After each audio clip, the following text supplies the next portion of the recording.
ഏതു ഭരണവും ദൈവത്തിങ്കൽ നിന്നാകിയാൽ അധികാര ഭരണങ്ങൾ ദൈവം നിശ്ചയിച്ചു വച്ചിരിക്കുന്ന സമയത്തേക്ക് മാത്രമേ നിലനിൽക്കുകയുള്ളൂ. അട്ടിമറിയിലൂടെ പറ്റിച്ചെടുത്തതും ഭീഷണിപ്പെടുത്തി വെട്ടിപ്പിടിച്ചതും അന്യായമായി വാരിക്കൂട്ടി ഉയർത്തിവെച്ചതുമെല്ലാം സ്നേഹത്തിന്റെ ഭരണത്തിന് മുമ്പിൽ സമർപ്പിക്കപ്പെടുകയും കൈമാറ്റം ചെയ്യപ്പെടുകയും ചെയ്യും. ഒരു കത്തെഴുതി പകുതിയാക്കുന്നതിന് മുൻപേ എഴുതാൻ ഉപയോഗിച്ച പേനയുടെ മഷി തീർന്നു പോകുന്നത് പോലെയും ക്ഷീണിച്ച് വാടിക്കൊഴിഞ്ഞു നിൽക്കുന്ന ഒരു പൂവിന്റെ ഇതളുകൾ ഓരോന്നോരോന്നായി കൊഴിഞ്ഞ് താഴെ വീണു പോകുന്നത് പോലെ സകലതും താഴെ വീണു പോകുന്ന തരത്തിലുള്ള ചില സംഭവങ്ങൾ ഈ ദിവസങ്ങളിൽ അരങ്ങേറാൻ പോകുകയാണ്. ഇതൊക്കെയും സംഭവിക്കുന്നത് നാം നോക്കിയിരിക്കുന്ന സമയത്തിലോ സാധ്യതകളിലോ അല്ല. ദൈവത്തിന്റെ സമയത്തെക്കുറിച്ച് വിശുദ്ധ വേദപുസ്തകത്തിൽ പറഞ്ഞിരിക്കുന്ന ചില കാര്യങ്ങൾ ഇങ്ങനെയാണ്. ദൈവം അബ്രഹാമിന് വാഗ്ദത്ത സന്തതിയെ നൽകിയത് അബ്രഹാം പ്രതീക്ഷിച്ചിരുന്ന സമയത്തിലല്ല, സാറയുടെ ശരീരത്തിന്റെ അസാധ്യതകളിലുമല്ല. യേശു കർത്താവ് കാനാവിലെ കല്യാണ വീട്ടിൽ പച്ചവെള്ളത്തെ വീഞ്ഞാക്കിയത് യേശുവിന്റെ അമ്മയായ മറിയയുടെ സമയത്തിലുമല്ല. മരിച്ചിട്ട് 4 ദിവസത്തോളം കല്ലറയിൽ കിടന്ന് ജീർണിച്ച് നാറ്റം വെച്ച ലാസറിന്റെ ശരീരത്തെ യേശു കർത്താവ് ഉയർപ്പിച്ചത് മാർത്തയും മറിയയും പ്രതീക്ഷിച്ച് കാത്തിരുന്ന സമയത്തിലുമല്ല. ഭരണചക്രത്തെ തിരിക്കുമെന്ന് പറഞ്ഞ ദൈവം പറഞ്ഞ സമയത്ത് തന്നെ കൃത്യമായി നിവർത്തിച്ചിരിക്കും. അതിന്റെ നാളും നാഴികയും ദൈവം നിശ്ചയിച്ചു കഴിഞ്ഞിരിക്കുന്നു. പേർഷ്യൻ രാജാവായിരുന്ന അഹശ്വേരോശ് രാജാവിന്റെ സർവ്വ സംസ്ഥാനങ്ങളിലുമുള്ള സകല പ്രഭുക്കന്മാരോടും ജാതികളോടും അന്യായം ചെയ്തുകൊണ്ടിരുന്ന വസ്തുക്ക് പകരം ദൈവിക അനുകൂലതയും ദൈവപ്രസാദവുമുള്ള എസ്തേറിനെ രാജസന്നിധിയിൽ കൊണ്ടുവന്ന് രാജ്ഞിയാക്കിയതുപോലെ വ്യക്തമായ അധികാര കൈമാറ്റങ്ങൾ സംഭവിക്കുവാൻ പോകുകയാണ്. ഉരുക്കു വനിത എന്ന് വിശേഷിപ്പിക്കാവുന്ന രാഷ്ട്രീയ കുടുംബത്തിലെ ഒരു വനിതയുടെ ശബ്ദം അധികാരികൾ കൂടി വരുന്ന ഡൽഹിയിലെ പ്രധാന സഭകളിൽ മറ്റാരേക്കാൾ ശക്തിയോടെ മുഴങ്ങിക്കേൾക്കാൻ പോകുകയാണ്. മുൻപന്മാർ പലരും പിൻപന്മാരാകും, പിൻപന്മാർ ചിലർ മുൻപന്മാരുമാകും. അസ്തമിച്ചു പോയ സൂര്യൻ ഉദിച്ചു വരിക മാത്രമല്ല, ആ സൂര്യന്റെ ചൂടിനും പ്രകാശത്തിനും ശക്തി വർദ്ധിക്കുകയും ചെയ്യും.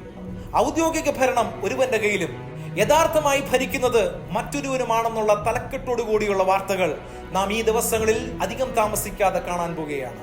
ഇരട്ടപ്പേരിൽ വിളിക്കപ്പെട്ടവൻ എല്ലാവരുടെയും എല്ലാമായി തീർന്നുവെന്നും he is the most respectable person എന്നൊരു ശബ്ദം എന്റെ പ്രാർത്ഥനാ മുറിയിൽ ഞാൻ കേട്ടു. അപ്പന്റെ ഹൃദയവും അമ്മയുടെ സ്നേഹവും നൽകി ഭരിക്കുന്ന ഒരു ഭരണാന്തരീക്ഷം ഭാരത ജനത കാണാൻ പോകുകയാണ്.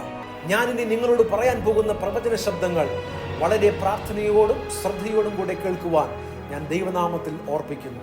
ഒരു മനുഷ്യൻ വളരെ അസ്വസ്ഥനായി ദേഷ്യത്തോടെ പറയുന്നത് പോലെ ഞാനെല്ലാം അവസാനിപ്പിക്കും എന്നൊരു വലിയ ശബ്ദം ഞാൻ എന്റെ പ്രാർത്ഥന മുറിയിൽ കേൾക്കുമ്പോൾ എനിക്ക് വെളിപ്പെട്ടു വന്ന രഹസ്യം ഇങ്ങനെയായിരുന്നു: ഏകാധിപതിയുടെ ഭരണം അവസാനിക്കും, സൈന്യങ്ങളുടെ ദൈവമായ യഹോവ അത് അവസാനിപ്പിക്കും. ഹൃദയസ്പന്ദനം നിലയ്ക്കുന്നത് പോലെ അത് നിലച്ചു പോകും. പ്ലാനുകളും പദ്ധതികളും എല്ലാം തകർന്നടിയും. പ്രതീക്ഷിക്കാത്ത തരത്തിൽ എല്ലാം കൈവിട്ടു പോകും. ഉയർത്തിക്കൊണ്ടുവന്ന മഹിമ മങ്ങിപ്പോകും.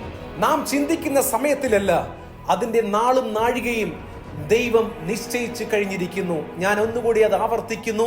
നാം ചിന്തിക്കുന്ന സമയത്തിലല്ല, ദൈവം അതിന്റെ നാളും നാഴികയും നിശ്ചയിച്ചു കഴിഞ്ഞിരിക്കുന്നു.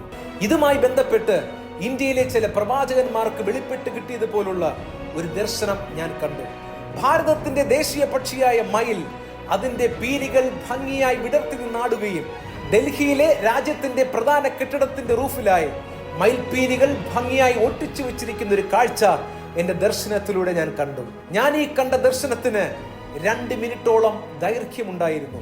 ഭാരതത്തിന്റെ ഭരണകൂടവുമായി ബന്ധപ്പെട്ട് ഇതൊരു വലിയ അടയാളമായി നിൽക്കും. രാജ്യത്തിന്റെ രാഷ്ട്രീയ പാർട്ടികളോ ഭരണാധികാരികളോ ഭരണങ്ങളോ നമ്മുടെ ആരുടെയും ശത്രുക്കളല്ല. അവർ രാജ്യം ഭരിക്കുന്ന അധികാരികളാണ്. ഏത് അധികാരവും ദൈവത്തിങ്കിൽ നിന്നാകിയാൽ അധികാരങ്ങളും അധികാരികളും ഭരണങ്ങളും ദൈവം നിശ്ചയിച്ചു വെച്ചിരിക്കുന്ന സമയത്തേക്ക് മാത്രമേ നിലനിൽക്കുകയുള്ളൂ. ദാനിയേൽ പ്രവചന പുസ്തകം 2-ാം അധ്യായം 21-ാമത്തെ വാക്യത്തിൽ ഇങ്ങനെ പറയുന്നു: അവൻ കാലങ്ങളെയും സമയങ്ങളെയും മാറ്റുന്നു. അവൻ രാജാക്കന്മാരെ നീക്കുകയും രാജാക്കന്മാരെ വാഴിക്കുകയും ചെയ്യുന്നു. അവൻ ജ്ഞാനികൾക്ക് ജ്ഞാനവും വിവേകികൾക്ക് ബുദ്ധിയും നൽകുന്നു. സങ്കീർത്തന പുസ്തകം 77-ാം അധ്യായം 7-ാം വാക്യത്തിൽ ഇങ്ങനെ പറയുന്നു: അവൻ ന്യായാധിപതിയാകുന്നു.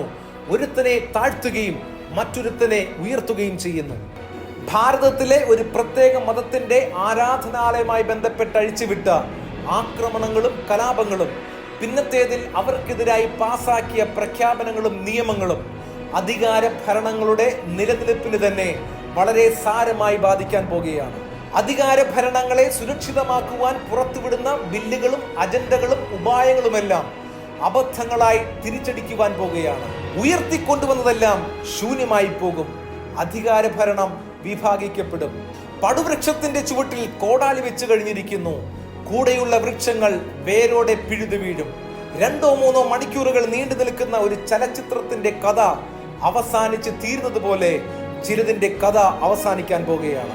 വെള്ളത്തിന്റെ ആഘാതത്തിൽ അടിസ്ഥാനം പകുതിയോളം ഒലിച്ചുപോയ, എപ്പോൾ വേണമെങ്കിലും തകർന്നു വീഴാമെന്ന അവസ്ഥയിൽ നിൽക്കുന്ന ഒരു വീടിന്റെ കാഴ്ചയും, ഈ വീട് വീഴ്ചയ്ക്ക് തയ്യാറായി കഴിഞ്ഞു എന്നുള്ളൊരു ശബ്ദവും എന്റെ പ്രാർത്ഥനാ മുറിയിലുണ്ടായി. സെഖരിയ പ്രവാചകന്റെ പുസ്തകം 4-ാം അധ്യായം 6-7 വാക്യത്തിൽ ഇങ്ങനെ പറയുന്നു: സൈന്യത്താലല്ല, ശക്തിയാലല്ല, എന്റെ ആത്മാവിനാലത്രേ എന്ന് സൈന്യങ്ങളുടെ ദൈവമായ യഹോവ അരുളി ചെയ്യുന്നു. സെരുബാബേലിന്റെ മുൻപിലുള്ള മഹാപർവ്വതമേ, നീ ആർ, നീ സമഭൂമിയായി തീരും. അതിന് കൃപ കൃപ എന്ന ആർപ്പോടുകൂടെ ആണിക്കല്ല് കയറ്റും. നിരപരാധികളുടെ നേരെ ഉയർത്തിയ കൈകളും അവർക്കെതിരെ സംസാരിച്ച നാവുകളും എന്നേക്കുമായി താണുപോകും.